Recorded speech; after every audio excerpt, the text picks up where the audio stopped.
ಓಂ ಹ್ರೀಂ ಭೈರವಿ ಕ್ಲಾಂ ಹ್ರೀಂ ಸ್ವಾಹ. ನಮಸ್ಕಾರ. ತುಂಬಾ ಜನ ನನ್ನ ಪ್ರಶ್ನೆ ಕೇಳ್ತಾ ಇದ್ರು, ಸರ್ ನಿಜವಾದ ಜ್ಯೋತಿಷಿನ ಹೇಗೆ ಕಂಡುಹಿಡಿದು ಅಂತೇಳಿ. ನಾನು ಸಿಂಪಲ್ ಆಗಿ ಹೇಳ್ತಾ ಇದ್ದೆ, ಏನಂತಂದ್ರೆ ನಿಮ್ಮ ಜೀವನದಲ್ಲಿ ಹಿಂದೆ ನಡೆದಿರೋ ಘಟನೆಗಳನ್ನ ಹೇಳಬೇಕು. ಆ ಹೇಳಿದ ಘಟನೆಗಳನ್ನ ನಿಮ್ಮ ಲಗ್ನಕ್ಕೆ, ನೀವು ಕೊಟ್ಟಿರೋ ಸಮಯಕ್ಕೆ ಒಂದು ಲಗ್ನ ಅಂತ ಇರುತ್ತೆ, ಆ ಲಗ್ನಕ್ಕೆ ಹೊಂದುತ್ತಾ ಅಂತ ನೋಡಬೇಕು. ಬರ್ತ್ ಟೈಮ್ ರೆಕ್ಟಿಫಿಕೇಶನ್ ಮಾಡಬೇಕು. ಅನಂತರದಲ್ಲಿ ಭವಿಷ್ಯವನ್ನ ಹೇಳ್ತಾ ಹೋಗ್ಬೇಕು ಅಂತೇಳಿ. ಸೊ ಇದನ್ನ ಮಾಡೋದಕ್ಕೆ 99% ಜ್ಯೋತಿಷರಿಗೆ ಬರೋದಿಲ್ಲ. ಯಾಕೆಂತಂದ್ರೆ ಬರ್ತ್ ಟೈಮ್ ರೆಕ್ಟಿಫಿಕೇಶನ್ ಅನ್ನುವಂಥದ್ದನ್ನ ಮಾಡೋದಕ್ಕೆ ಬಹಳ ಕಷ್ಟಪಡ್ಬೇಕಾಗತ್ತೆ. ಇನ್ನೊಬ್ರು ಕೇಳಿದ್ರು, ನೀವು ಹೇಗೆ ಭವಿಷ್ಯವನ್ನ ಹೇಳ್ತೀರಾ ಸರ್ ಅಲ್ಲದು ಅಂತಂದ್ರೆ, ನಾನು ಹೇಳುವ ಪದ್ಧತಿ ಹೇಗೆ ಅಂತಂದ್ರೆ, ಫಸ್ಟ್ ನಿಮ್ಮ ಲಗ್ನವನ್ನ ತಿದ್ದುತ್ತೀನಿ. ನೀವು ಕೊಟ್ಟಿರೋ ಬರ್ತ್ ಟೈಮ್ನ ಪ್ರಕಾರವಾಗಿ ಲಗ್ನವನ್ನ ತಿದ್ದುತ್ತೀನಿ. ಅನಂತರದಲ್ಲಿ ನಿಮಗೆ ಸೂಟೇಬಲ್ ಆಗುವಂಥ ದಶೆಯನ್ನು ನಾನು ಅಪ್ಲೈ ಮಾಡ್ತೀನಿ. ವಿಂಶೋತ್ತರಿ ದಶೆ ಇದೆ, ಚರ ದಶೆ ಇದೆ, ಆಮೇಲೆ ಬಹಳಷ್ಟು ಥರದ 48 ಥರದ ದಶೆಗಳಿದೆ. ಬೃಹತ್ ಪರಾಶರ ವರಶಾಸ್ತ್ರ, ನಿಮಗೆ ಸೂಟೇಬಲ್ ಆಗಿರುವಂಥ ದಶೆಯನ್ನು ನಾನು ಅಪ್ಲೈ ಮಾಡ್ತೀನಿ. ಅನಂತರದಲ್ಲಿ ಜಮಿನಿ ಪದ್ಧತಿಯಲ್ಲಿ ನೋಡ್ತೀನಿ, ಚರದಶೆಯಲ್ಲಿ ನೋಡ್ತೀನಿ. ಅದರ ನಂತರದಲ್ಲಿ ಯೋಗಿನಿ ದಶೆಯಲ್ಲಿ ನೋಡ್ತೀನಿ. ಇನ್ನೊಂದು ಥರದಲ್ಲಿ ಪ್ರಶ್ನೆ ಕೊಂಡ್ಲೇನ ಹಾಕ್ತೀನಿ. ಕೊನೆಯದಾಗಿ ನಿಮ್ಮ ಹಸ್ತರೇಖೆಗಳಲ್ಲಿರುವಂಥ ರೇಖೆಗಳು ಯಾವ ಥರದ ವಿಚಾರವನ್ನು ಸೂಚಿಸ್ತಾ ಇದೆ ಅಂತೇಳಿ ನಾನು ಎಲ್ಲದನ್ನು ಕೂಡ ಸಿಂಥಸೈಸ್ ಮಾಡ್ತೀನಿ. ಎಲ್ಲದನ್ನು ಕೂಡ ಅಪ್ಲೈ ಮಾಡಿ ಒಂದು ಪ್ರೆಡಿಕ್ಷನ್ಗೆ ಬರ್ತೀನಿ. ಇದಕ್ಕೆ ಟೈಮ್ ಹಿಡಿಯುತ್ತೆ. ಅಲ್ಲಿ ನನ್ನ ಪ್ರೆಡಿಕ್ಷನ್ ಅಕ್ಯುರೇಟ್ ಆಗುವಂಥ ಸಾಧ್ಯತೆ ಬಹಳಷ್ಟು ಇರುತ್ತೆ. ಅದು ಬಿಟ್ಟು ನಾನು ನಿಮ್ಮ ಹೆಸರು ಕೇಳ್ಬಿಟ್ಟು ನ್ಯೂಮರಾಲಜಿ ಪ್ರಕಾರ ಈ ಡೇಟಲ್ಲಿ ಹುಟ್ಟಿದ್ರೆ ಈ ಥರ ಆಗುತ್ತೆ ಅನ್ನೋದು, ಇದು ಯಾವುದನ್ನು ನಾನು ಮಾಡೋದಿಲ್ಲ. ಇದು ಸೈಂಟಿಫಿಕ್ ಮೆಥಡ್. ಇದನ್ನ ದೊಡ್ಡ ದೊಡ್ಡ ಜ್ಯೋತಿಷರುಗಳು ಇದನ್ನು ಫಾಲೋ ಮಾಡ್ತಾ ಇದ್ದಾರೆ.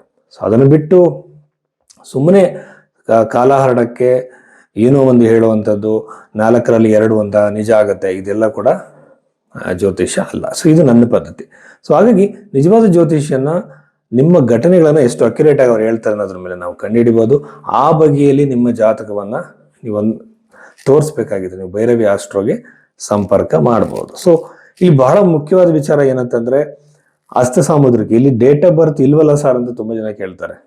ಹಸ್ತದ ಮೂಲಕ ಬಹಳಷ್ಟು ವಿಚಾರಗಳನ್ನ ಹೇಳ್ಬೋದು. ಇದರಲ್ಲಿ ಚೈನೀಸ್ ಪಾಮಿಸ್ಟ್ರಿ ಇದೆ, ಇಂಡಿಯನ್ ಪಾಮಿಸ್ಟ್ರಿ ಇದೆ, ನಾಡಿ ಪಾಮಿಸ್ಟ್ರಿ ಇದೆ. ನಾಡಿ ಹಸ್ತ ಸಾಮುದ್ರಿಕ ಬಹಳ ಅಕ್ಯುರೇಟ್ ಆಗಿ ಹೇಳ್ಬೋದು. ಇದ್ರ ಬಗ್ಗೆ RG ರಾವ್ ಅವರ ಬಹಳಷ್ಟು ಸಂಶೋಧನೆಗಳಿದೆ. ಸೊ ಇದ್ರ ಬಗ್ಗೆ ಮಾತಾಡೋಣ. ಈ ಮೂಲಕ ನಾನು ಒಂದು ಪರ್ಟಿಕ್ಯುಲರ್ ಒಂದು ಇವೆಂಟ್ನ ಹೇಳೋದಕ್ಕೆ ಟ್ರೈ ಮಾಡ್ತೀನಿ.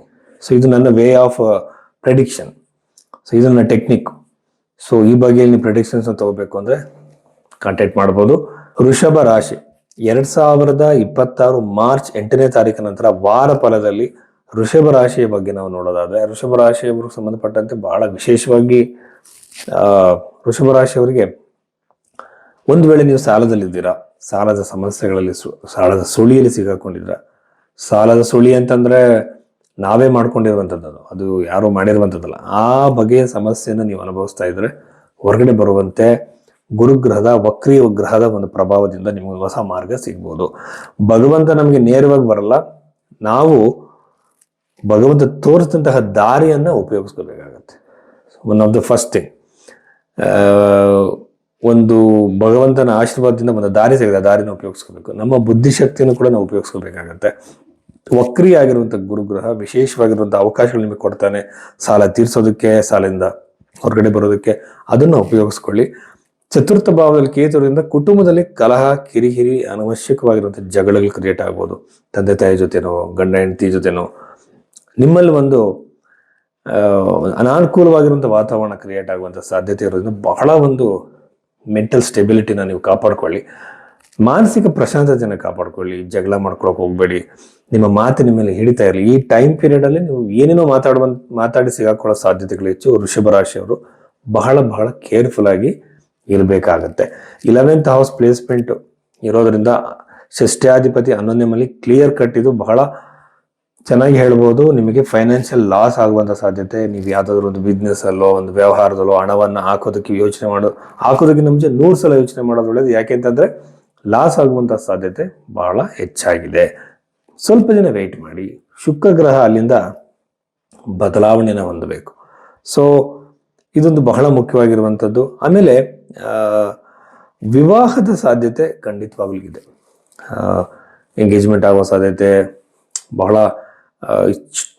ಇಷ್ಟಪಡುವಂತಹ ಅನುರೂಪವಾಗಿರುವಂತಹ ಅನುಕೂಲವಾಗಿರುವಂತಹ ಸಂಬಂಧನೇ ನಿಮಗೆ ಸಿಗುವಂಥ ಸಾಧ್ಯತೆ ಇದೆ. ಮದುವೆಯ ಯೋಗ ಖಂಡಿತವಾಗಲೂ ಇದೆ.